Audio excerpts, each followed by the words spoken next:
All right. Hey, Julie. How are you? Hey, Kristie, good. How are you? Well, thank you. So we're just hanging out today, jumping on Facebook Live to talk to people about this new offering that we have called PD for Paras. And I'm going to put the link along the bottom here for a minute as people join us. And we thought we would start off just talking a little bit about why this course, why now, and why we're doing it together. So let's just jump right in and talk a little bit about why. Great. So I could just start with some thoughts around why we put this together and why now. So as everyone knows right now, during this moment, we're all at home and we're all sort of figuring out how to socially distance and how to manage our new reality. And this is this awesome moment in time when we finally have time to make sure that paraprofessionals get the training they need. So, Kristie and I were both in schools all over the country, and I kid you not, the number one complaint people tell us is if we only had more time to be able to effectively educate our paraprofessionals and to help them feel really prepared to do their job. Yeah. Yeah. It's rare that and I know it's hard because a lot of us have never been busier than right now. So to say there's time is sort of like somebody's like, well, I don't know what you're doing with your life, like, other than maybe, organizing their pantries. But it's really saying that we can make the time to say this is a huge opportunity to invest so that when we come back together, we are even stronger than we were before.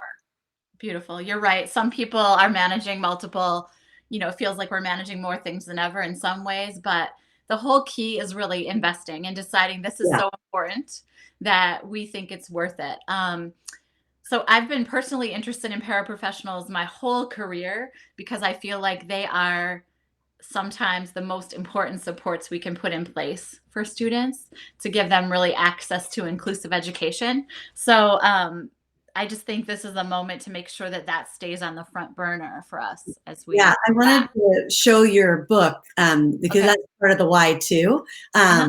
So Julie's been working really hard on the second edition, and actually have a co-author this time. Kate McLeod, my co-author and good friend, and I are working on the second edition, and that won't be out for a while. So right now we're still utilizing this book, which is filled with stuff that I think is really critical for Paris to know. Yeah. And then because Julie was telling me about it, I was like, well, you do so much that's K-12. What about early childhood? What about preschool? So we decided, because we had all this spare time as well, that we would write a handbook for early childhood paraeducators. So then we thought, okay, why don't we bring them all together, preschool through 12th grade, and learn some really practical tips even before the books are out. Yeah. So I'm really glad you mentioned our book together. So we're doing a book that is gonna be all about pre-K.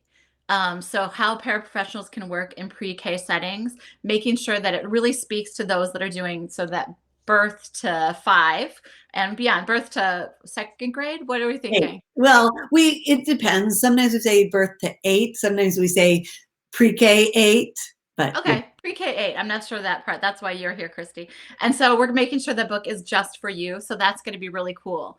And what you mentioned is really interesting. So everybody's going to be coming together for this course. We've already gotten registrants from New York to Alaska. We've got people coming from all over. And what we love about that is people can finally come together and talk about the ins and outs of doing the work that people are so committed to doing. yeah, definitely. And so what we wanted to do today was give people a little bit of a sense of like the why. So why we're doing it together, why we're doing it now, why we're doing it for paraprofessionals. And then we wanted to talk a little bit about what the course would involve, how it will look, how it will flow, just because we've got a lot of questions about what if I can't make all the sessions? Are they live? Will they be recorded? Things like that. And so we're going to talk a little bit.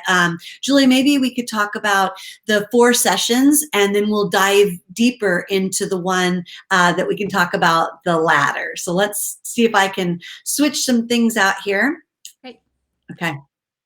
Great. So it's a 4-week course, and it's starting on May 1st. And so the first week, we're going to be talking about making sense of all the labels. We recognize that paraprofessionals work with kids with autism, they work with kids with Down syndrome, work with kids with all kinds of labels. And we're just really going to dig deep into what does it mean to get a label. And then we're going to help sort of deconstruct, I don't know the right word, rethink some of the labels and what they might mean. And we're also going to make sure that all the paraprofessionals that are working in special education understand all the main big ideas in special education, from how a student gets a label to the alphabet soup of different kinds of acronyms that we often see. Do you want to talk about week 2, Kristie?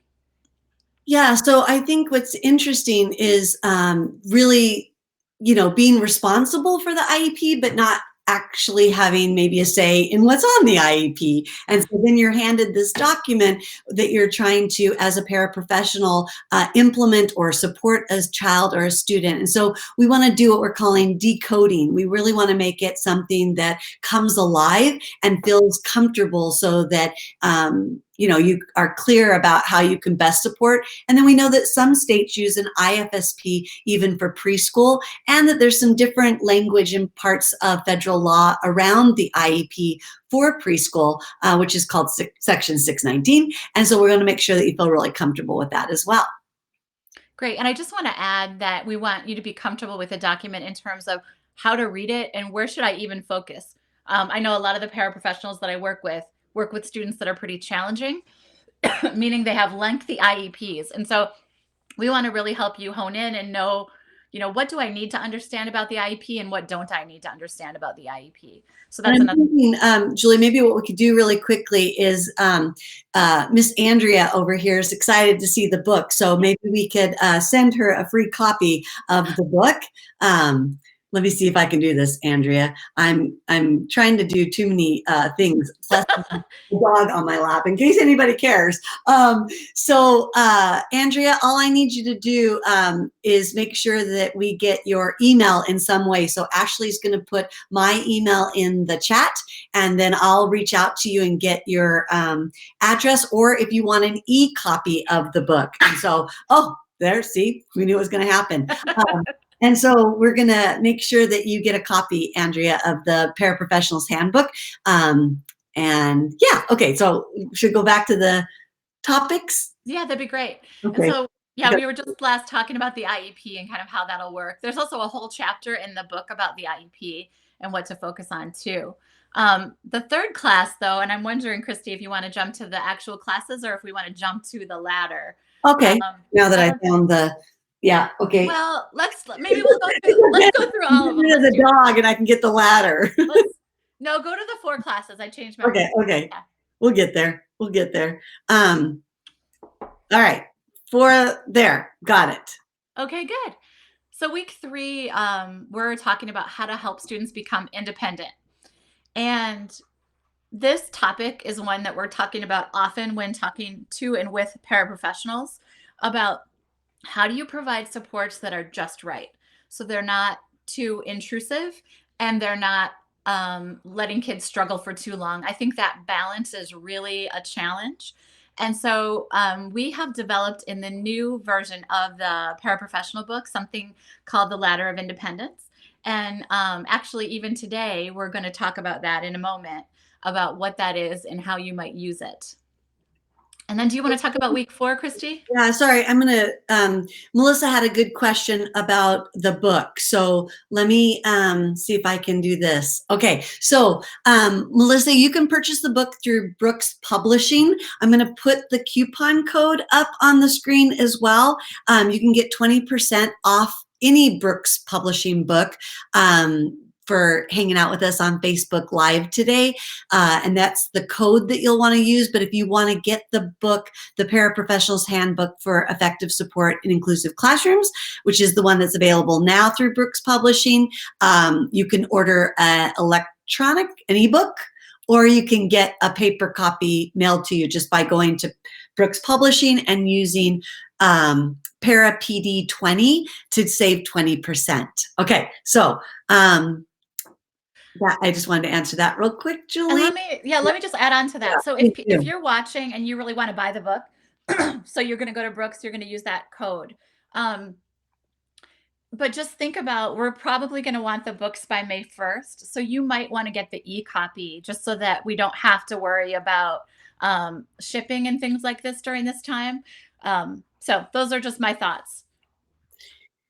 Yeah, that's a good point. And you don't have to have the book to take the course, but we will be, if, oh, wrong one. If you are, if you do have the book, we will always be referencing it so that you can go deeper and expand upon things. So in a minute, Julie's going to unpack and give you all a practical tip for week 3, which is helping kids become more independent. But then the last one, which will probably be everyone's favorite one, is really thinking about how do we deal with, how do we support, how do we help children process big emotions? And so how do we do what my friend Alyssa Blast-Campbell calls be emotion coach? And how do we really help students across the lifespan develop the skills that they need to process big emotions? And we know this is going to be critical as we all come back to school in the fall or whenever that might look or how that might look.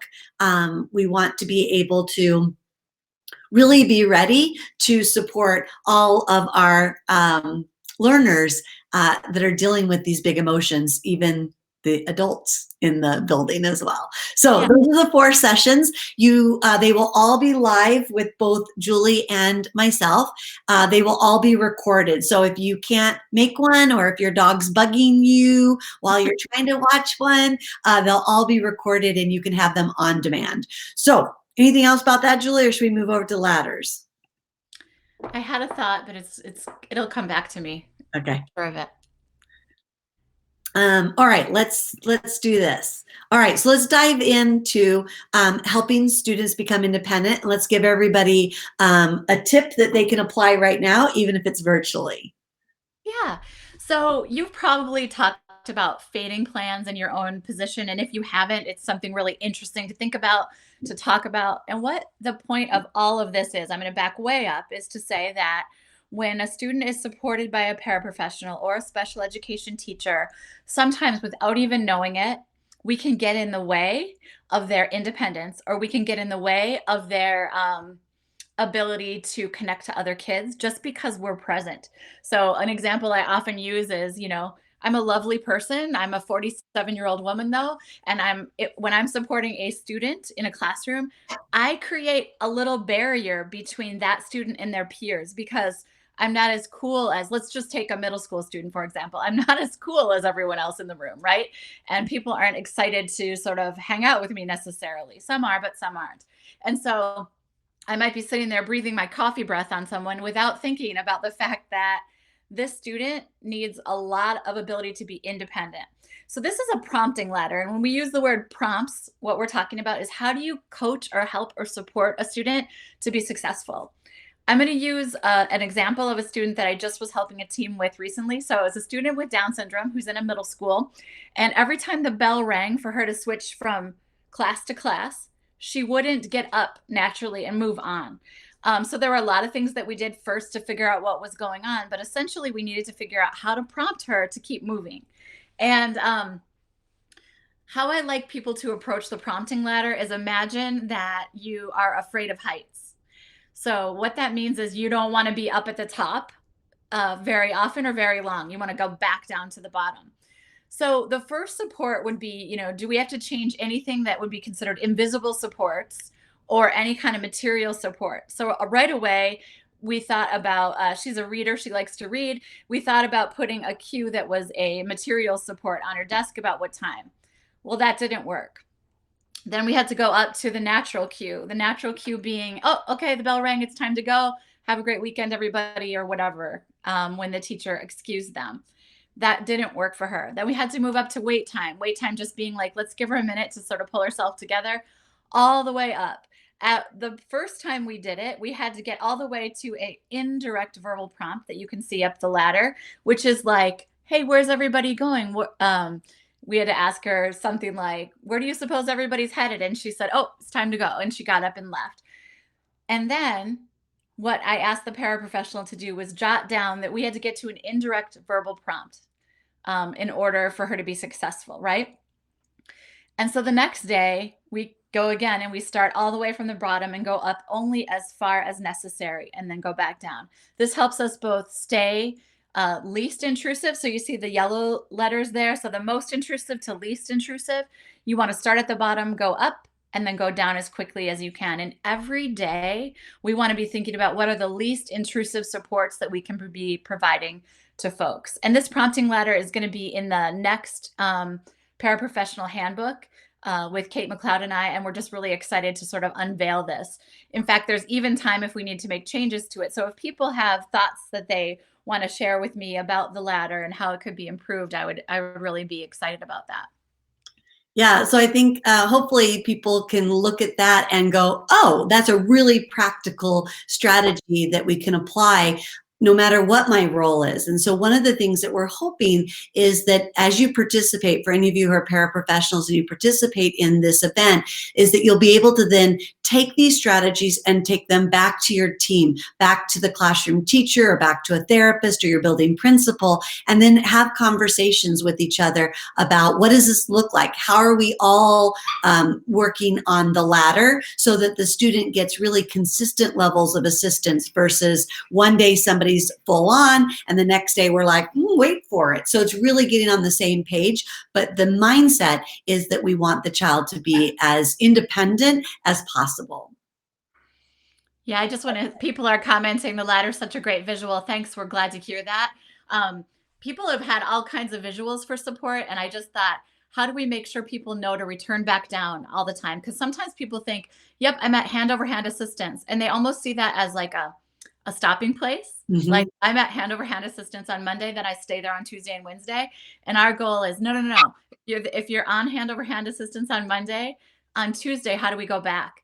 This, I want to tell you, there's a little bit of an exception to this, and that's about communication supports, which we're going to talk about later. But communication supports, we don't necessarily want students to be independent immediately, which is a different piece. Well, yeah, and these are the nuances that we'll get into so that you'll have time during the live sessions to say, but what about I have a student that's working with an augmentative communication device? Would I expect them to just do it with like a quizzical look and I look at the touch tucker and they're supposed to figure it out? It's like, no, there's a difference between learning how to use a device, using and gaining independence with your wheelchair, things like that are different than these prompting strategies that we'll be unpacking as well. Yeah, and those are more for instructional prompts and or kind of moving students through their day, through their routine. That's when we use these kind of prompts. Yeah. But I'm excited to jump into that and we're really interested to know what paraprofessionals need more support with, because I'm certain you've heard, I know I'm supposed to fade, right? But yet at the same time, it's like, so what do I do when I'm fading my support? And then I think that we have the child, especially in preschool, they may have different paraprofessionals on different weeks. Different days of the week and or in the morning versus the afternoon if they're there all day. And so we want to make sure that everybody's doing some consistent things in that regard as well. So let's just quickly do another giveaway. So Ashley, if you'll send me a couple of names, we're going to give a giveaway for the course. And Julie, I'll let you look at the chat and see if there's some questions that people have while Ashley and I are doing a giveaway. This time we're going to give away this, like my computer had an issue today and so I'm on a little computer and so this little tiny bar at the bottom is how I move things around, and I put my dog outside the door so he's just going to bark at me. So those are all my stories. Let's do a giveaway and then for the course itself. And if you win the course itself and you're not a paraprofessional, then you can gift it to someone. So what we're going to do is make sure that the person I see here is Miss Liz. So Liz, who liked the ladder, you will get a seat for free in the course. If you're not a paraprofessional by training and you want to gift it to your para or somebody that you know, and if you don't know somebody, let me know and we can pay it forward. But anything else, Julie, in the questions? Well, there's a question here and it's a really good one. Will we be able to access a copy of the ladder diagram? The answer is yes. Kristie and I are right now getting everything ready for the course. And not only will you get the content that's live, so it'll be the two of us talking through things like the ladder, but every class, I would guess that you're probably going to get 5 big ideas like that or more. And then there'll be all kinds of resources. So you will not only be able to get that as a printable to share with other people, you'll also get a lot of other resources that you can, if you're someone who wants to go further into anything, we've got probably too many resources for you. Yeah, it'll be a little overwhelming, but you'll have a dashboard where everything will be housed, and it'll be there 24/7, 365. So if you don't want it now or you don't have time for it now, you'll have it in the fall or next year. And so, Ashley, I thought you were going to text me. So I looked in the wrong place. So Melissa, and are you doing all first names? Or are you doing first and last name? Hey, Kendra, I didn't know you were on. So Melissa Corey Donahue, that's all one person. That's beautiful. So Melissa, you let us know if you want the book or if you want the course. Okay, let's do it that way. And if you want the book, you can get an e-copy or a hard copy. But like Julie said, you might want an e-copy so it's ready for you when the class starts next week.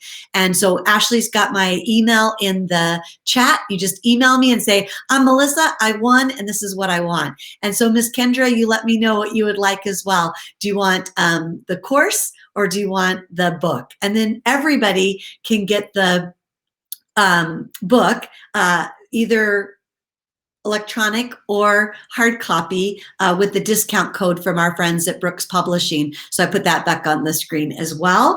And then maybe I'll put back up the how you can register for the course. So some of people were asking, where do I learn more about it? One question that we sort of thought was that you might want verbiage about how to talk to your director of special ed or your early childhood coordinator or your building principal about why this course and why you should, why they should invest in you. Is that a way to say it? Yeah. So what would you say, Julie? What can we tell them? Yeah, so let's just say that you're thinking, not only do I want this course, but I want to make sure all the paraprofessionals in my system have this course. And I want to make sure my principal knows. Here's what we want people to do. Just email Kristie directly right now. Soon on our landing page, we're going to have a way for you to do this. But if you just email Kristie and put the word letter in the subject line, we're going to give you an example letter. So it's simply, this is our example and you can take it and tweak it as your own, but it will say something to the effect of, this is a really great opportunity. I'm wondering if there's any money for us to all participate.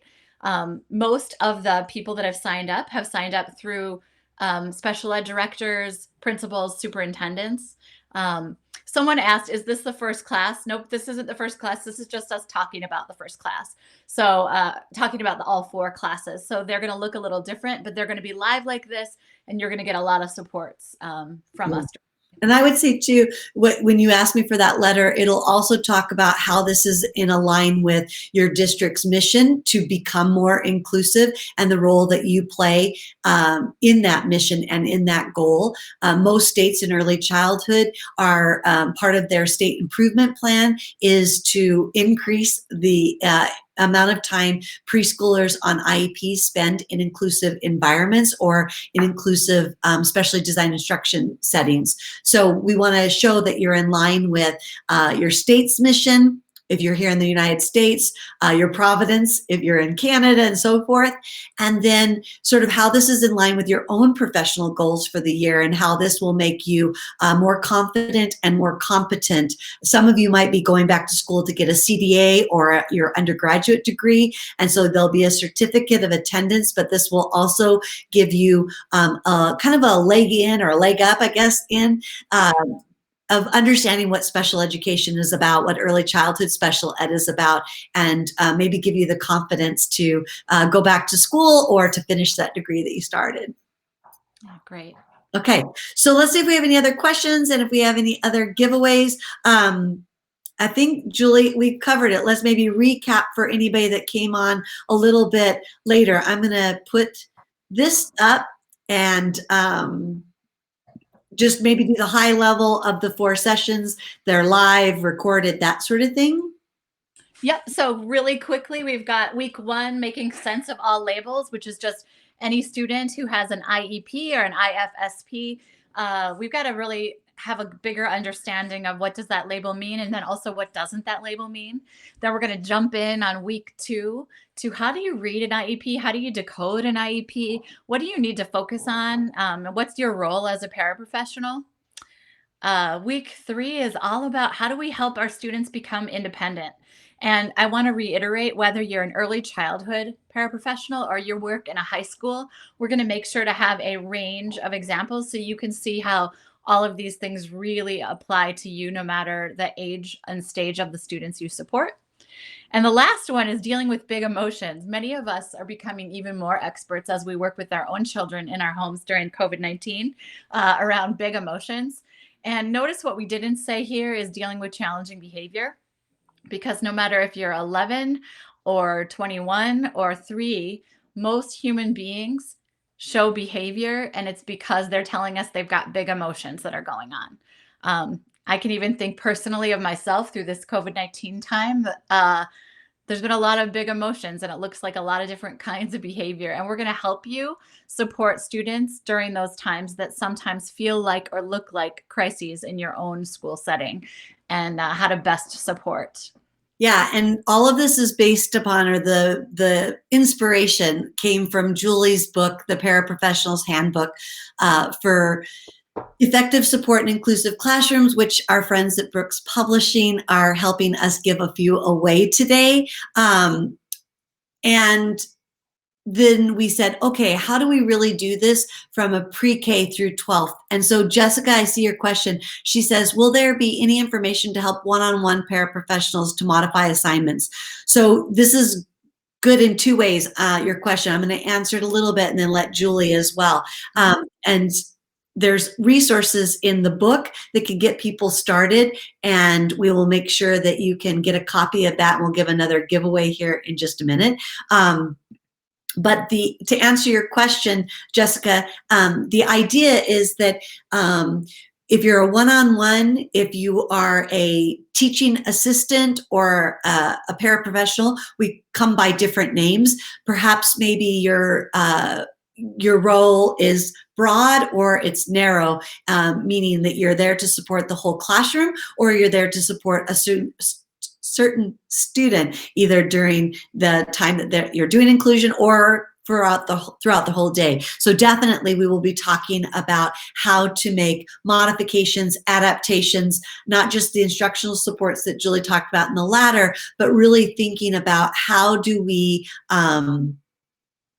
make those, I'm going to call them invisible, so that it's not like you whispering to the child at their desk, but really making those supports more invisible and those modifications less after the fact. So I think it'll be a theme that you'll hear from Julie and I across about how do we make this for all students, how do we make this invisible, and how do we make it developmentally appropriate, for lack of a better term. But Julie, what would you say to that question? Yeah, so that's a really big focus of the book. And I'm just going to tell you, chapter 7 of the whole book is about providing academic supports. And so we've got a whole section on that, which is how do you, on a day-to-day basis, help prepare that student who struggles in certain ways to be able to take part. So I love the question, and absolutely.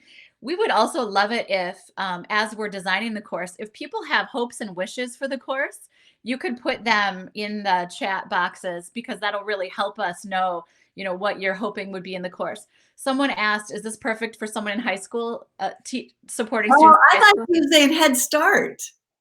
Oh. Isn't that interesting? Then I don't know. Yeah. Head Start or high school? With high school, and then I'll go Head Start. Okay, fun. Tell us who's right. Yeah. So K-12, pre-K-12, that's what we're talking about. And we will be using high school examples. So just as a backup, I taught special ed for elementary, middle, and high school. So I'll be using all of those examples, and we support students in all grade levels. Did she tell us what it is? No, she may not be on anymore, but yeah. Okay. Yeah, and so I've been meaning to say that this is like perfect for teaching associates and teaching assistants in Head Starts as well. Even a Head Start teacher might actually want to take it, only in the sense of our training to work in childcares and Head Start is maybe not special ed or early childhood special ed. So you might find that this gives you just a really good foundation of how to support children with diverse abilities. So if you're a childcare provider or a Head Start teacher, you might want to still think about taking this. We will use the language about paraprofessional because we wanted to do something that was super unique and not just sort of like, this is for educational people and you make it work for your job. We wanted to speak specifically to paraprofessionals. We should have called it From Head Start to High School, Kristie. Would that have been good? That's a good one. Yeah, good. She's in 9th grade. Perfect. Yes. And we're going to be talking about students. So I can see you're talking about her labels right away. So you're talking about maybe a visual impairment and definitely cerebral palsy is my assumption. This would be the perfect course for you because we're going to talk about students with pretty significant needs. And those of you that are one-on-one, absolutely. We're going to be talking about all of the intricacies of being a one-on-one paraprofessional and how to do that support in the most careful and loving way that provides the best support to kids. So Julie was right. You'll also find in this course that Julie's usually right. Okay. So Kate, I am based here in the United States in the state of Ohio, and Julie is in New York. But we both travel or used to travel the world talking about things. So yeah, reach out and we can talk to you a little bit about how we can support you up north. Though you all talk about having things right. No offense to those of us in the United States, but we could probably learn a lot from you Canadians. So yeah, we'd love to support and figure out what we would need to tweak, because we do use federal law of the United States in a lot of our language about eligibility, IEPs, labelings. And so if we have a good showing from Canada, you might help us a bit, make it a little bit more international and applied to some of the Canadian rules. So we'd love to touch base with you. Definitely. All right, we got to do a couple more giveaways. So actually, you're going to put those in the chat or in my text. And I'm just going to keep saying you can choose. You can choose either a seat or you can choose the book. Okay, so we're going to give Ashley just a minute to randomly / biasedly, I don't know how she's doing it, give us the names, and let's do 2 more, Ash. And then any other questions that people have about what the course is going to cover, how to get into the course? Do anybody want to see the prompting ladder one more time? I think this would be great if we, while we're pulling the names, I'll just quickly kind of go through the prompting ladder. Let me try to find it again. One day I'm going to be a producer in my next live. All right, you go, Julie. I have confidence. Yeah, very good. So I'm just going to go from this time I'm going to go from most intrusive to least intrusive. And often the way I think about it is, let's imagine that you woke up tomorrow and someone were paid to support you. Like, in some ways that sounds ideal. Like, I would love it. But also think about what it would be like and feel like to be provided support. So starting with full physical, meaning that is the most intrusive support. In my old example for the student that was struggling to get up and move locations, literally full support is putting your hands on her back and giving her a little support to stand. Now that's pretty intrusive. Partial physical is less than that. Now, a verbal prompt might be like time to stand. A visual prompt might be a picture where you're showing her how to stand. Modeling might be me going to the door. An indirect verbal prompt might be, where should we head? A gesture is sort of gesturing toward the door.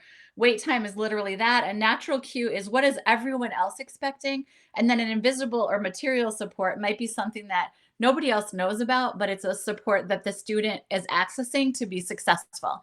So the goal is, with the prompting ladder, always start at the bottom, always go up only as far as you need and back as quickly as possible. And when someone gave an example of supporting someone with cerebral palsy, and let's say that we're talking about a small motor task like opening up your milk at lunch, I am not pretending that that she might not always need that full physical support, but you're always thinking about, where can I provide less and less and less support? And the day that we talk about these supports, we're going to talk about the use of peer supports throughout. So how do you, whether you're in Head Start or high school, how do you use peers to provide the kinds of supports that we want. Because all of us prefer to be supported by people that are not paid to be with us and people that are our friends and our colleagues. And so we want to help make sure that we're the bridge for people that, meaning the bridge between kids with disabilities and kids without. How do we bridge those kids so that all students have more access to independence and interdependence with peers? Yeah. Perfect. Okay. So we had 2 new winners. And so thank you, Andrea. She wants the course. She's our Canadian representative. And so that's perfect. So make sure you get my email so that I can get your email. You can give it publicly, but sometimes people don't feel comfortable. That's why I put my email. You email me. I'll call you Miss Canada from now on. And then Nicole, my friend Nicole, you let me know what you want as well. Okay. Let's just see if there's anything we missed in the chat. We're just kind of going around and around because new people are coming on and older, not old, but people that were on longer are dropping off. Anything else y'all need to know to get registered? You know, to write me an email that says letter. And as soon as we have a draft letter or draft verbiage about how you can talk to your early childhood coordinator or your special ed director or your building principal about why you should take this course, the sooner the better that we can make that happen. We suspect we will hit our cap soon. And so we want to get as many of you in there as possible. But is there anything else about the book, about the sessions, about what you will get? You'll get a certificate. Did we say that already, Julie? They'll get a certificate of continuing education credits. Yeah. Yeah, I think that's great. And so everybody, if you don't mind putting the landing page up, because the landing page really gives people all the information. And then we've got, there it is. So here's how to get all the information. So you go to inclusivschooling.com/PD for paras. So it's right there. You can find that easily. And then even if we can post it again in the chat, so you can just jump in. There you go, Ashley. Great job. So there it is. So people can jump right that from here. You can even just, if you don't want to worry about the verbiage or how to ask people, you can just send the link to your superintendent, your director of special ed, your principals to say, this might be really good for all of us. Honestly, we're working with all sorts of administrators right now, and they are underwater like most of us. Mm-hmm. And just for them to be able to say, oh my gosh, I could get really quality professional development for all the paraprofessionals in my school systems that, you know, work so hard and really deserve this kind of training. Anyway, you can just send them the link and then they'll get all the information right there. Okay. And then we'll do a different type of giveaway, and then we're going to jump off and let y'all get back to your lives. So anybody who sat through this recording and wasn't with us live, the first 2 people to put in the comment section below your name and say, I watched it back, or whatever you want to say, then we will give you a seat or a copy of the book as well. So the first 2 who suffered through this or enjoyed through it and all the way to the end and hear me saying, hey, drop in the chat below your name. We'll give 2 more seats and or books away. All right? Mm-hmm. And you have to put, I watched it back, so we know. Yeah. Okay. Okay. I think we've done it. That's it. So thank you, everyone, for joining us. All you revolutionaries out there, we appreciate you greatly. We are looking forward to having many of you in our class. And if you have questions, you can drop those in the chat below as well, the comment area, and Julie or I will get right back to you and let you know an answer the best we can. All right. Thanks, everybody. Great. Thanks, everybody. Bye-bye.